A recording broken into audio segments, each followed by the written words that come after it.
Do you treat your dog as part of the family? Well, so do we. So why not celebrate your pup's birthday with the ultimate party box?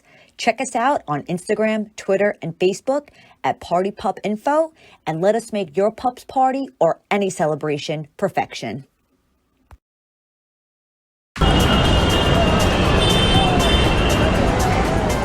Dino Luzzi Energy Drink.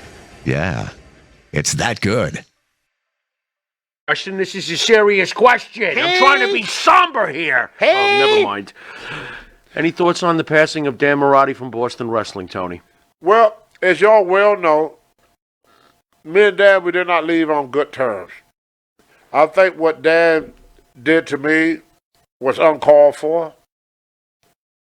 But in the Bible, it says, forgive and forget. The reason that God tells us that, because when you forget, until you forget, it keep hurting you. So in order for me to heal my pain, I had to erase him from my mind. I came to the Marty Farrell show, and I expressed myself and how I felt about what he was doing. And to me, it was over.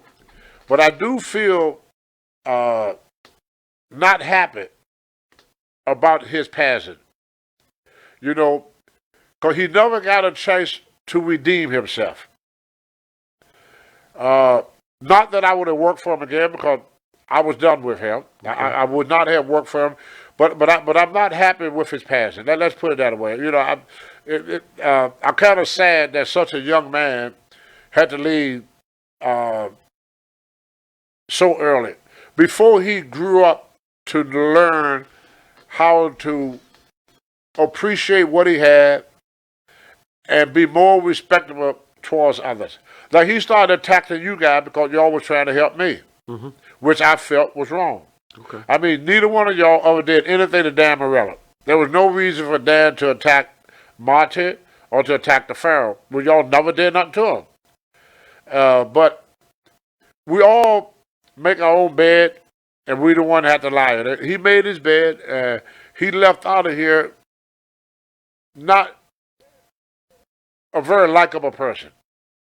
So I kind of sad that he didn't stay around long enough to grow up, to be appreciative of the position he had, and be more appreciative of the guests that travel and work with him. You know what broke up our relationship was over $100. $100. Yeah. When COVID hit, my prices on rent-a-cars went up. I told Dan I can't afford to pay that much for rent-a-car. Okay. I said, just throw me $100 for the rent-a-car. Didn't want to do it.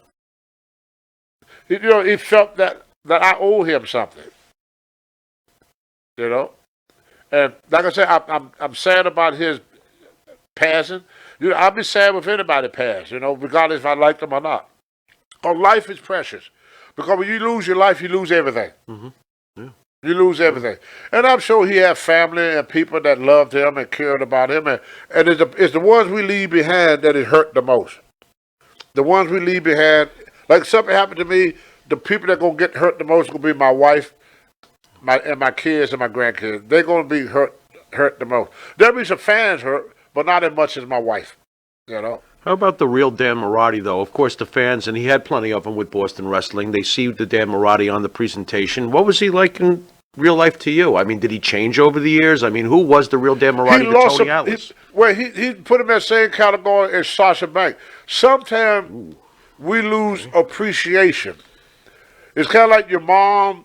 She feeds you, clothed you, raised you, gave birth. You grow up, and you start disrespecting her. And that's pretty much Sasha Banks, Becky Lynch, and Dan Mirade, and Tony Atlas fell in the same boat. We was raised, nurtured, and taken care of. And then we turned on our parents. The ones that did the most for us is the ones that we turn on the most.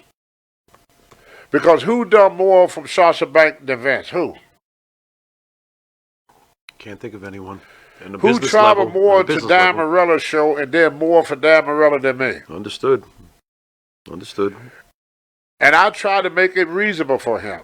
I mean, I didn't try to price gouge them or anything. I try to work for the lowest possible price, and I do that with a lot of people that work with me. You know, I just want to make enough money where I don't feel stupid at the end of it, but I don't want to put you in the poorhouse doing it. You know, that's just how I do business. And people that work with me, you know, I negotiate a price with them that is reasonable, that I think. I don't ask people to pay extra stuff. You know, like when I travel, I pay my own gas, I pay my own rental car. I don't ask a promoter, well, I want this, plus you got to pay my rental car, plus you got to pay for this, plus you got to pay. I don't do all that to people. Because then I'm not, I'm doing good, but the people that book me is not. That's the only problem. Big Bassetti says out there, men make mistakes, Dan too. Tony helped me many dark nights also, God bless. Wow. So, you know, there was one thing that we nice. I guess we should recognize is that you and Mirade together on those shows entertained many people through some very, very hard times. Yep. So both of you should be respected for what you accomplished there.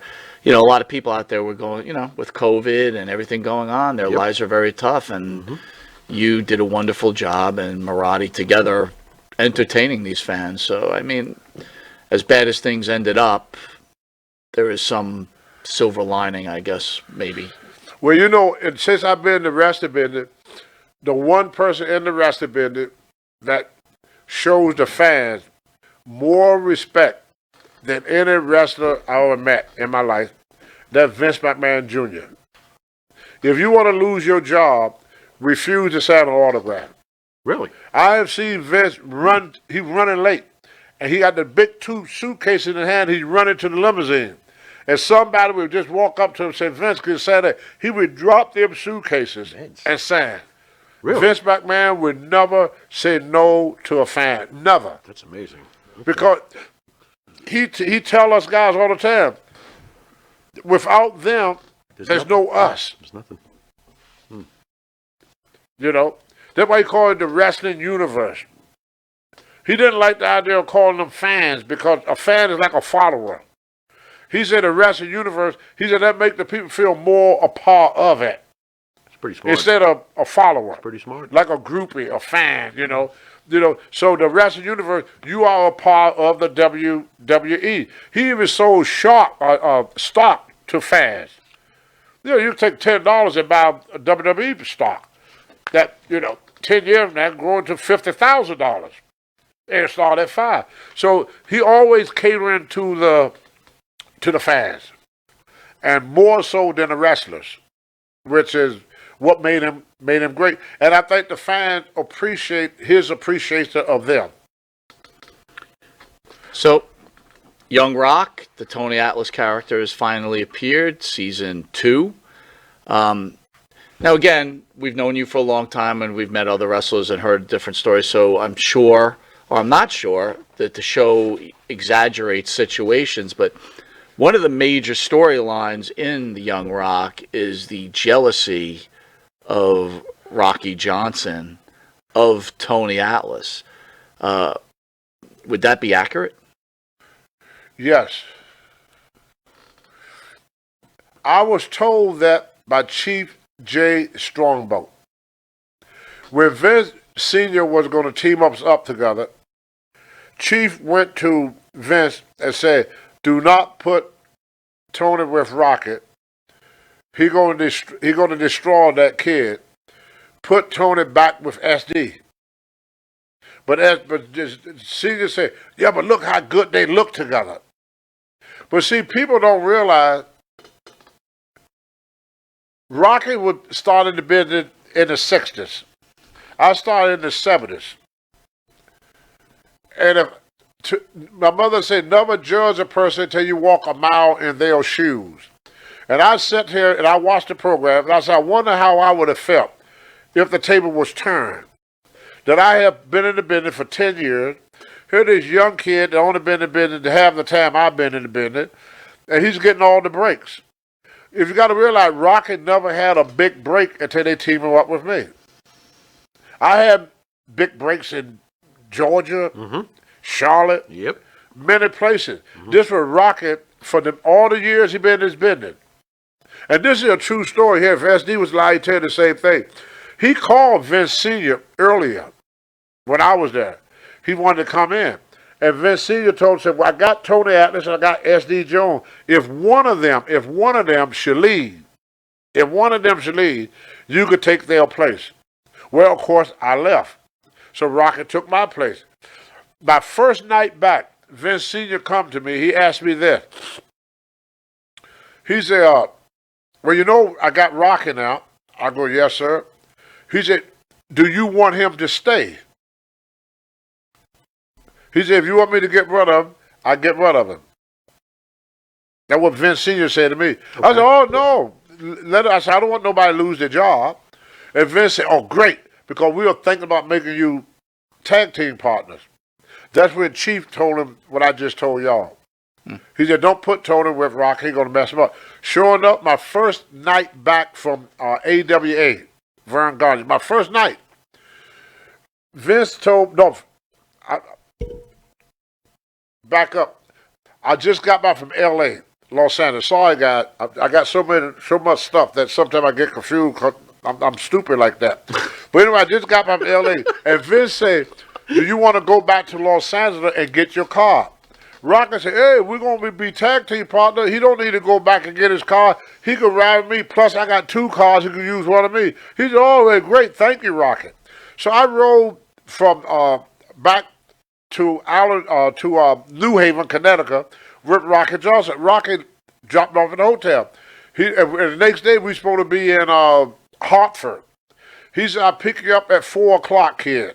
He says, it's about an hour drive. He said, but I like to get there a little bit early. We're going to stop at Church and Chicken, get some chicken. I said, oh, great, Rocket, great. 4 o'clock come around, no Rocket. 5 o'clock come around, no Rocket. Finally, at 6 o'clock, I called Vince and went, get a cab. I jumped in the cab. I took a cab from New Haven all the way to Hartford, Connecticut. Cost me $270-some bucks. Rocket said, hey, where were you? I looked all over for you. See, he wanted to get rid of me. Because that was his first big break in the business. And without me, he was the man.